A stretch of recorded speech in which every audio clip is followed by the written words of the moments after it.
Bonjour et bienvenue dans l'Almanach des Faits Célestes.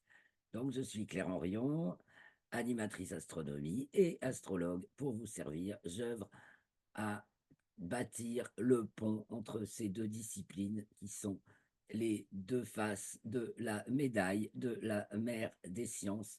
Donc, allons-y. Vous pouvez vous reporter au bulletin astronomique parce qu'il est drôlement important de bien comprendre concrètement le ciel pour faire de l'astrologie logique et cohérente. Donc, je vous invite à regarder le bulletin astronomique également. Et nous allons ici faire les commentaires astrologiques pour la période du 23 avril au 1er mai 2024. Je ne sais pas si vous avez entendu l'avion qui est passé très bas et qui a fait beaucoup de bruit. Et donc, c'est la troisième phase de la première lune de printemps nord, automne sud, et c'est donc de la pleine lune le 24 avril à 1h48 à notre monde, 23h48 le 23 en temps universel, donc la pleine lune, jusqu'au dernier quartier le 1er mai à 13h26. Donc, nous allons commenter les thèmes astrologiques de la pleine lune et du dernier quartier. Et nous irons peut-être un petit peu plus loin ou reviendrons un petit peu en arrière pour justement expliquer le contexte à... Je commence, allez, je partage mon écran, oui, pour commencer. J'allais vous montrer d'abord le RET, les fonctions planétaires, selon le module RET, donc, de Jean-Pierre Nicolas. Je remets ici, sinon voilà, c'est là. Voilà, la matrice dynamique du RET ici. Donc, les fonctions planétaires organisées à partir du rapport gravité demi-grand axe dans le système solaire de chacune des planètes par rapport au Soleil. Hein. Après, nous, là, c'est dans un modèle géocentrique, mais on peut aussi concevoir le RET héliocentrique. Donc, en astrologie, pratiquement, voilà, on utilise ce module-là. Donc, nous avons les trois niveaux Soleil pour la représentation, Mars pour l'existence, dû au duel de l'existence, et Pluton pour la transcendance, multiplicité de la transcendance et unicité de la représentation, donc avec le Soleil. Et ces trois niveaux sont reliés par des relais que sont Mercure, qui va de la représentation à la transcendance, Vénus, qui va de la représentation à l'existence, donc les diffuseurs du Soleil dans les autres dimensions, disons les autres niveaux du réel, parce que le niveau existence, c'est le niveau existence, c'est le seul actuel réel est déjà passé dès qu'on l'a prononcé. C'est l'instant, le néant de l'instant, et qui est pourtant le seul présent. Et nous avons donc le relais de l'existence à la représentation, c'est Jupiter, de l'existence à la transcendance, c'est Saturne, et nous arrivons au niveau. Et puis, il y a les familles intensives, c'est-à-dire celles qui se focalisent sur le niveau de l'existence. Les relais intensifs pour Mars, pour le niveau existence, c'est Vénus qui vient de la représentation et, et Neptune qui vient de la transcendance. La transcendance, donc, représentée par Pluton, qui n'est plus une planète. Vous voyez, les deux pôles du module ne sont pas des planètes. Le Soleil, c'est notre étoile, et Pluton, ben, est rangé à fort juste titre. Et comme l'avait prévu Jean-Pierre Nicolas avant qu'on découvre tous les autres astres après Pluton, dans la classe des planètes, non, c'est même planètes naines, si, dans la classe des planètes naines. Et donc, parce qu'il y a beaucoup, justement, elle est représentante de cette multiplicité qu'on est bien assez innombrable, hein, et dont on découvre des représentants enfin, on en a peut-être pas tous les jours, mais on en a déjà identifié beaucoup, beaucoup, beaucoup de petites planètes neptunienne, donc au-delà de l'orbite de Neptune. Sachant que Pluton, en plus, son orbite a la particularité de croiser celle de Neptune et quand elle est au périhélie, comme c'était le cas dans les années 1980, Pluton est plus près du Soleil que ne l'est Neptune. Tout après, le reste du temps, elle s'en va très loin, jusqu'à 50 unités astronomiques, soit 50 fois la distance Terre-Soleil, alors que quand elle est au plus près, elle est à 30, même 29 unités astronomiques, puisque justement Neptune est à 30. Voilà, c'est pour expliquer cette complexité de la transcendance et en même temps pourquoi Pluton. D'abord parce que c'était là quand même la première découverte. Hein. Pendant 70 ans, elle était la seule connue comme planète au-delà de Neptune, qui avait été découverte en 1846, et Uranus qui avait été découverte en 1781. Donc, les planètes de transcendance, on ne les connaissait pas dans l'astrologie traditionnelle. On avait le septénaire, voilà, ça s'arrêtait. Là, ces trois-là, elles n'y étaient pas. Uranus, Neptune, Pluton, elles n'y étaient pas. Donc, la logique était malgré tout, demeure un petit peu la même, mais on a enrichi les significations, et elle nous apporte justement ces trois planètes de transcendance, nous apportent la dimension de la multiplicité, de sortir de notre euh, carcan existentiel sur cette planète Terre et de voir au-delà et de capter les mondes de l'au-delà qui deviennent qui peuvent se représenter avec Uranus et se sentir avec Neptune. Dans Pluton demeure la connaissance ou l'ignorance. C'est à vous de choisir. Alors, c'était pour vous montrer avant, voilà. On peut se les représenter, ces fonctions planétaires, par des postures qui aident un petit peu à la compréhension. Voilà, dans un thème, si vous voulez interpréter un thème, vous regardez donc les différentes planètes où elles sont situées dans le thème. Et voici une illustration des fonctions planétaires, la fonction solaire. Voilà, la fonction solaire. La fonction vénusienne, fait des courbettes. Hop, hop, hop. Mercure, la fonction mercurienne, fait des cabrioles, hein, des renversements, des galipettes. La fonction martienne, Mars attaque, hein. Mars affronte, Mars attaque. Mars est dans la dualité, la réelle dualité de l'existence sur Terre. Et donc, c'est duel ou duo, comme nous l'a bien appris Jean-Pierre Nicolas. Justement, le challenge sur cette terre, c'est de faire des duels, des duos. Nous avons une civilisation qui nous a formaté à ne faire de Mars qu'un duel, alors que Mars peut être duel ou duo. Si on fait duo, ben on harmonise. Si on fait duel, on fait la guerre. Donc, de la fonction existence, nous avons Saturne qui creuse. Saturne creuse, approfondit, euh, prolonge, veut faire durer et cherche à comprendre et à connaître. Donc, ce qui est mystérieux et qui anime la vie. Le mystère est là. Voilà. Pluton, on est mort. On ne bouge plus. Maintenant, il y en a qui font des voyages astro. Bon, alors voilà, justement, on peut, à partir de là, la fonction neptunienne, eh bien, elle nous transporte, c'est un peu une espèce de lévitation, et on ressent, hein, puisque c'est de la transcendance à l'existence, on ressent des choses indicibles, qui n'ont pas de nom. Tandis qu'avec Uranus, ah oui, tout de suite, on leur donne un nom, on les associe à une idée, à une représentation, à un dieu, à ce qu'on, voilà. Ça, c'est la fonction Uranus, on prend sa fusée. Et puis, nous avons, ah bah oui, la fonction jupitérienne qui va de l'existence à la représentation, donc qu'il a fait duo, hein, pour former une unité, qui à partir de quelque chose qui se vit, forme une unité et donc une nouvelle entité. Alors, c'était un petit rappel, mais comme ça, on peut se permettre de voir ça aujourd'hui, j'en profite. Alors maintenant, regardons un petit peu le thème de la pleine lune. C'est un sacré thème. C'est un sacré thème pour nous. Tous ceux qui sont sur le méridien de Paris ont la pleine lune dans l'axe méridien pile. La lune culmine, donc c'est au milieu de la nuit, au minuit vrai.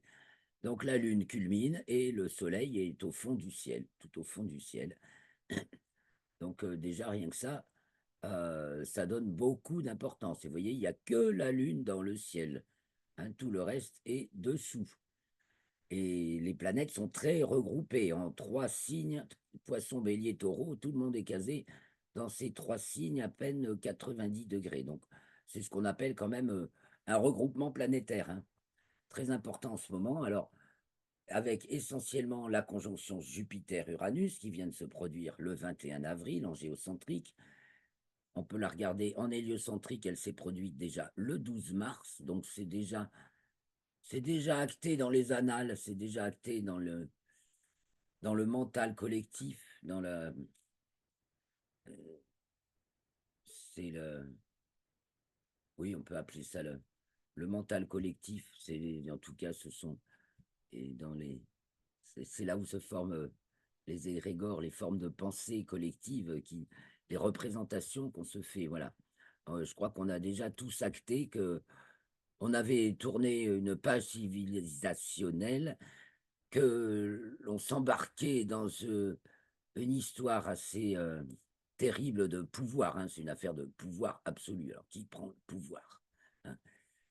Et que là, bah, c'est en train de se jouer pour de vrai sur la scène. On peut le remarquer avec toutes ces excès de... Alors, il y a tous ces excès de pouvoir totalement irréalistes, hein, auquel on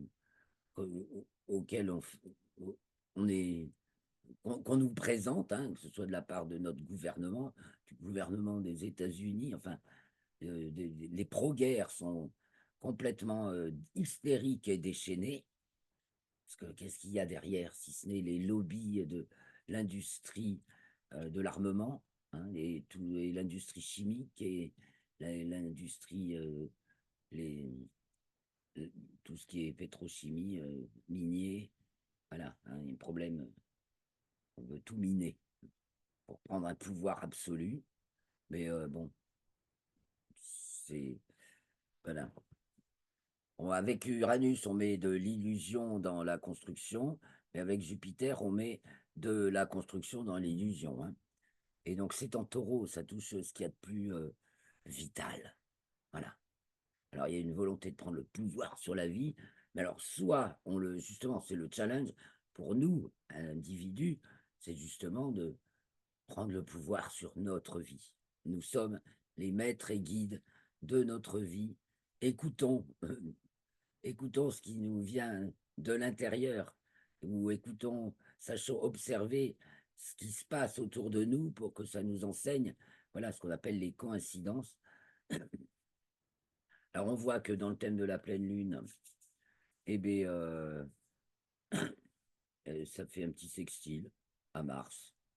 Voilà, donc il y a une bonne idée de marcher à plusieurs dans une même direction quand même, hein, et de creuser quelque part, ou de tracer, on trace plutôt là, un sillon. Un peu, il y a toujours ce côté un petit peu antinomique, d'ailleurs ça se vérifie en météo. Regardez, alors en météo, l'axe 5-11, c'est l'axe des températures.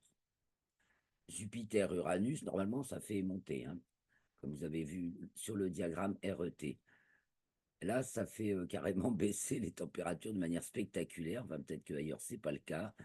Localement, c'est en cas trigone à Pluton, oui, donc ça caille, et sextile à Neptune. Bon, il y a encore beaucoup d'humidité dans l'air, et quand on va voir revenir, c'est du grand beau ou du grand mauvais, hein, avec Jupiter, Uranus, et le taureau, qui est donc un signe de printemps, donc au cœur d'une saison en force d'excitation naturelle et petite force d'inhibition extinctive, en vitesse d'excitation. Le taureau, lui, fait de l'inhibition naturelle, force d'inhibition. Donc, on tient, on retient ce qu'il y a de plus essentiel. Donc, accrochez-vous, les amis. En fait, quelque part, c'est accrochez-vous. Mais aussi, on lance une puissance extraordinaire. Il ne faut pas oublier tout ce qui se passe justement dans le domaine du spatial, dont je vous ai fait pour une fois, un petit compte rendu dans le bulletin astronomique. et que je tiens à jour toutes les semaines dans l'article.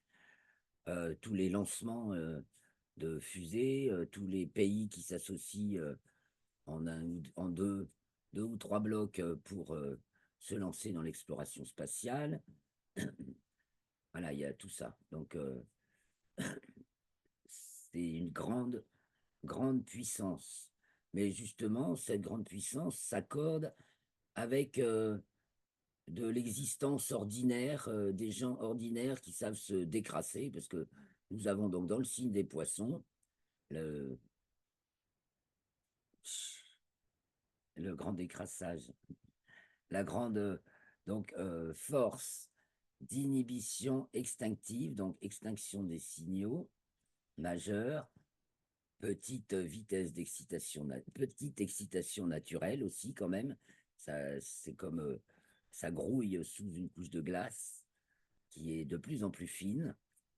Et puis, nous avons donc, et puis sens des contraires, donc on est vraiment très très sensible justement à ce qui est de l'invisible, de ce qu'on capte quand on éteint les signaux du corps. Donc, il surgit des tas de, il y a tout un tas de mots et de saletés qui ressortent. Il y a aussi une grande solidarité qui s'opère. Je pense que c'est pas du tout négligeable, voilà. Et donc, on voit bien sûr des, alors, des formes indécises de Neptune qui s'agglomèrent avec Mars. Donc, il y a des blocs qui sont en train de se créer. Nous avons également, donc, le 23, dans la pleine lune, Mercure qui est encore rétrograde dans le signe du Bélier, mais qui va reprendre son mouvement direct. Donc, c'est attention à vos marques. Prêt, partez en Bélier, Mercure. On va s'attendre à. Ouais, il va y avoir une explosion encore de paroles et peut-être une nouvelle façon de voir les choses. Et Mercure est à son aphélie un peu de temps après, puisque son aphélie est ici, ça se voit ici, en Sagittaire. Donc, on voit large quand même. Et là, on voit en héliocentrique, justement, que Mercure est à l'opposition de Jupiter et d'Uranus. Donc, on prend un peu de hauteur, de distance dans la compréhension des phénomènes. Ça vient de plus en plus, même s'il y a une résistance farouche et complètement fantasme, enfin, voilà, qui invente des tas d'histoires, hein, pour essayer de tenir, parce que là, on peut voir Mars Verseau comme une résistance au changement. Soit c'est le changement, là, on acte pour le futur, ça peut, hein, parce que trigone à la Terre fait un trigone à Mars, mais aussi on voit un blocage.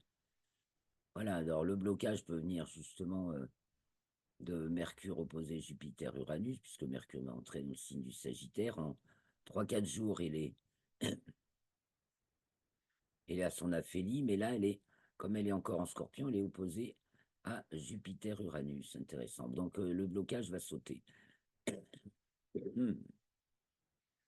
Et on a Vénus Bélier qui fait un demi-carré à Jupiter. Bon, c'est pas facile entre ce qu'on. Émotionnellement parlant, hein, globalement, il y a beaucoup de sacrifiés encore, hein. Sacrifiés pour le système. Et ce thème est très cohérent, donc c'est une sacrée pleine lune, hein. Donc, tout est en préparation, carrément. Je reviens un peu sur le géocentrique, hein. Et là, on entre dans c'est un nouveau cadre. Un nouveau cadre va être défini, hein. C'est le soleil au fond du ciel, donc pointe de maison 4. Donc, représentation. Premier coup d'œil sur le nouveau monde. Est-ce qu'on peut dire?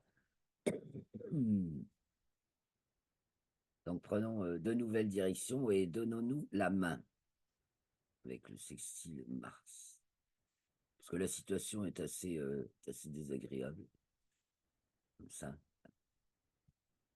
Ah, sinon, hein, c'est la Lune en Scorpion. pivot ascensionnel et tensionnel du thème. euh, Carré. Pluton, bah oui, il faut rappeler aussi que nous sommes encore dans le carré de Pluton. Donc, le 21, c'est le 21 avril, c'est dans le plan écliptique. Le 27 avril, c'est ici dans le plan équatorial. Donc, Soleil, carré, Pluton. Et je signale que dans le plan équatorial, Pluton est dans la tranche du Verseau déjà depuis 2020, début 2023. C'est donc dans le plan de l'objet, on a déjà l'idée, le modèle de Pluton Verseau. C'est vrai que c'est depuis 2023, on s'y croit. Et puis d'ailleurs, elle a fait déjà un petit pas en Verseau en 2023, Pluton, puis revenu en Capricorne. Maintenant, elle est à nouveau en Verseau depuis le mois de janvier et va revenir en Capricorne de juillet à décembre. Mais en héliocentrique, elle est bien en Verseau maintenant. En fait, le pas est fait, mais évidemment, un pas en avant, un pas en avant, un pas en arrière. Enfin, 2 points en avant et un point en arrière. C'est comme ça que ça avance dans le référentiel géoécliptique traditionnel en astrologie. Alors, un petit coup d'œil sur ce qui se passe après dans la semaine. Et donc, nous arrivons au premier quartier, au dernier quartier, pardon, le 1er mai, dernier quartier, qui se produit à 11h26 TU, soit 13h26 à notre monde, donc pratiquement à midi. Vous voyez, le soleil est presque à sa culmination. Vénus vient juste de la passer. Donc, il descend de se coucher. Nous avons Mercure en 9, encore très haute, en bélier, qui ne fait pas d'aspect. Mars et Neptune qui viennent d'être conjoints fin poisson et Mars est entré en bélier. Et Saturne en poisson, oui, ça sent la pluie, ça, dans la 8. Hein. Axe de 8, axe de l'humidité, avec en poisson avec Saturne, Neptune. Bon, Mars entre en bélier, ça va sécher, mais il va y avoir auparavant quelques, semble-t-il, annoncer de bonnes averses. Parce que, comme je vous l'ai dit tout à l'heure, Jupiter et Uranus, s'ils font de l'eau, ça va être puissant, quoi. C'est orageux et violent. Mais c'est trigone à Pluton, donc c'est pas très chaud encore.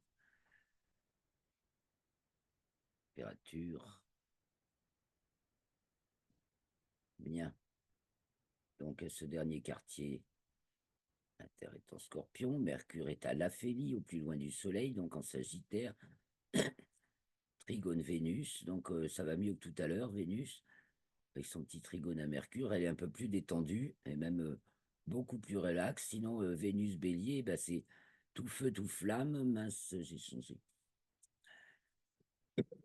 Donc ça peut être des, des désirs enflammés,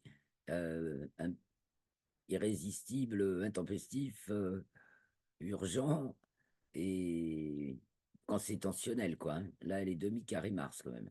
Mais détente, facilité, détente par Mercure.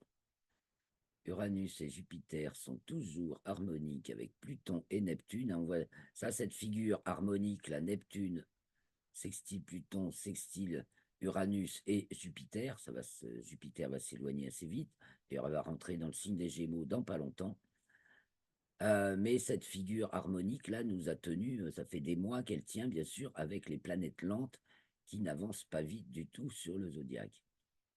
Là, c'est Mars en poisson qui est un relais tensionnel, donc carré Jupiter, bah oui, toujours bras de force et carré Vénus.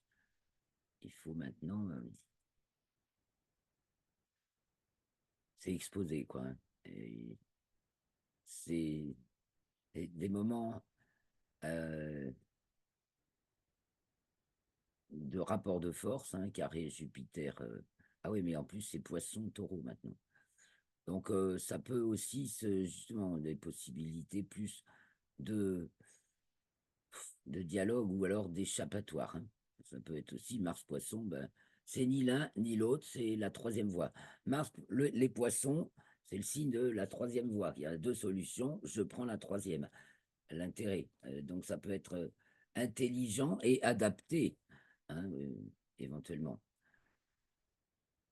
il y a tellement de possibilités dans chaque configuration céleste que on ne peut pas dire c'est ça ou c'est ça. Non, on a justement un éventail de choix et d'attitudes qui correspondent, qui répondent à ces fonctions.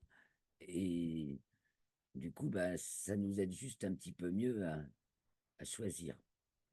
Donc, ce dernier quartier, avec son ascendant Lion, nous annonce quelque chose d'assez spectaculaire. Le Soleil, là, il est donc tensionnel, carré à la Lune, c'est normal, puisque c'est le dernier quartier. Vénus, carré à Pluton, il y a de la séparation, du détachement encore dans l'air. Est-ce qu'on est prêt à voir partir à perdre des gens pour, parce que ça parle de ça un peu, Vénus carré Pluton, pour la volonté de surpuissance aveugle, hein, et obstinée des forces du mal, Pluton. Bon, ça, je vais vite, hein. Et bien, vous voyez, là, il y a le vaisseau des sacrifiés. Et puis là, il y a. Attendez, les amis. On pourrait peut-être faire autrement. Attendez, on a des idées, des nouvelles idées, justement. Mercure à l'aphélie en héliocentrique et Bélier en géocentrique. Ça fait que, bon, on a peut-être une réflexion un petit peu plus profonde qui s'amène là, qui est nouvelle et qui rentre sur la scène, puisque c'est en plus, ça se passe au nœud ascendant de l'orbite lunaire ici. Mais bon, le tableau, la façon dont on le dépeint n'est pas joli. En revanche, il est donné à chacun de nous de vivre heureux et en sagesse dans notre bulle. C'est comme ça qu'on fait aller de mieux en mieux la bulle collective.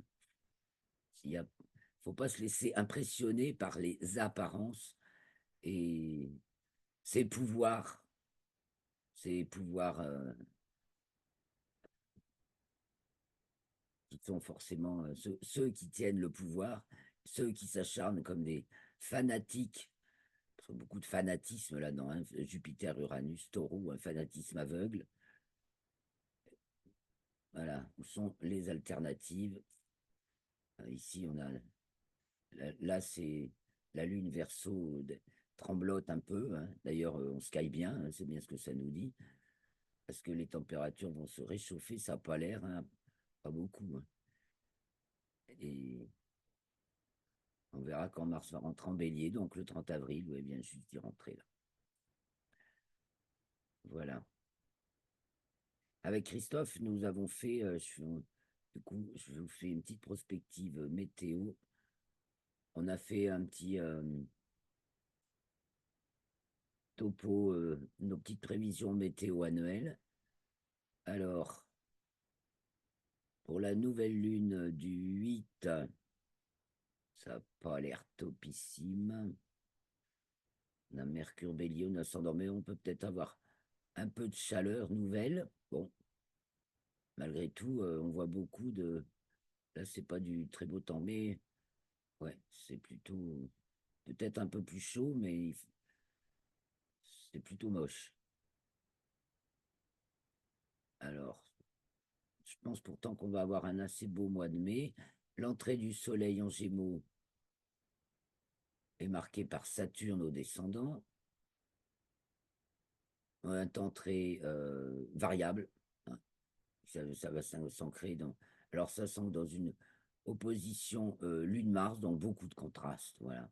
Des grands chauds, des grands froids, des grands vents, des grandes pluies, des grands orages, éventuellement un peu de grand beau de temps en temps. Beaucoup d'averses. On ne va pas manquer d'eau cette année. Alors, la pleine lune du 23 mai, la pleine lune du 23 mai semble être assez belle.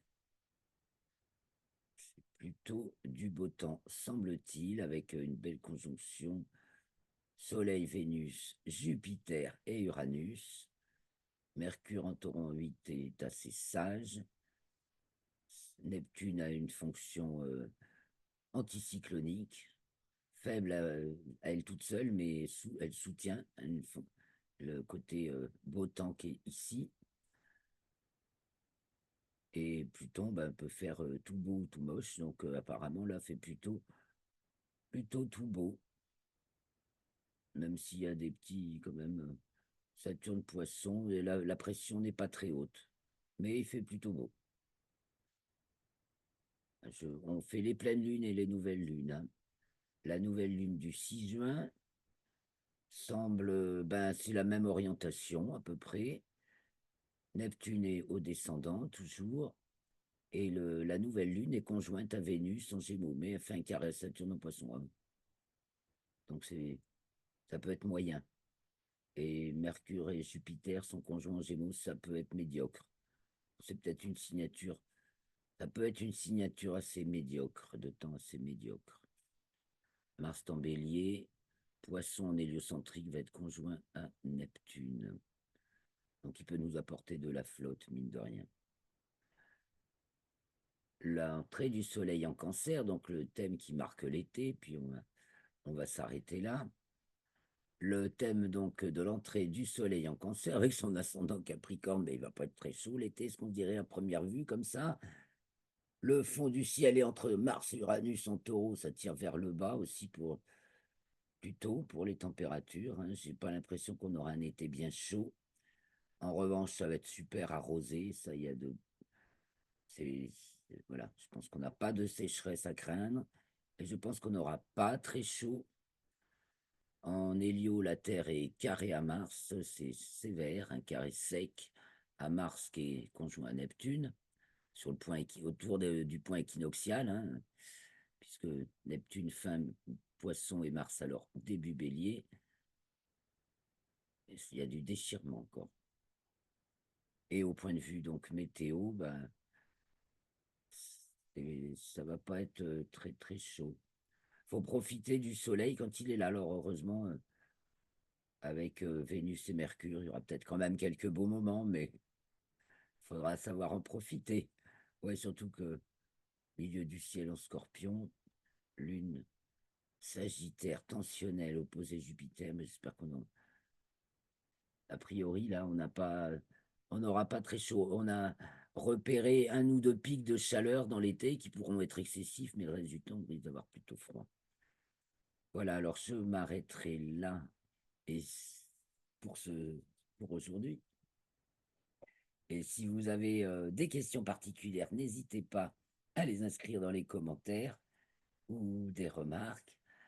Et je vous donne rendez-vous la semaine prochaine à 18 h pour les commentaires astrologiques. Ce sera donc le lundi 29 avril à 18 h. En attendant, si vous avez aimé ce bulletin, enfin ces commentaires plutôt, hein, les bulletins astronomiques et les commentaires astrologiques. Donc si vous avez aimé ces commentaires, mettez un pouce, merci beaucoup. Abonnez-vous, partagez et laissez-nous des commentaires et un petit tip si vous avez les moyens afin que nous poursuivions ce travail et peut-être un jour, ça fait partie de mes envies, parvenir à faire des vidéos un petit peu mieux, hein, n'est-ce pas? Ça pourrait être mieux au niveau présentation déjà. Et puis peut-être après, ben, avec vous, on se construit le contenu.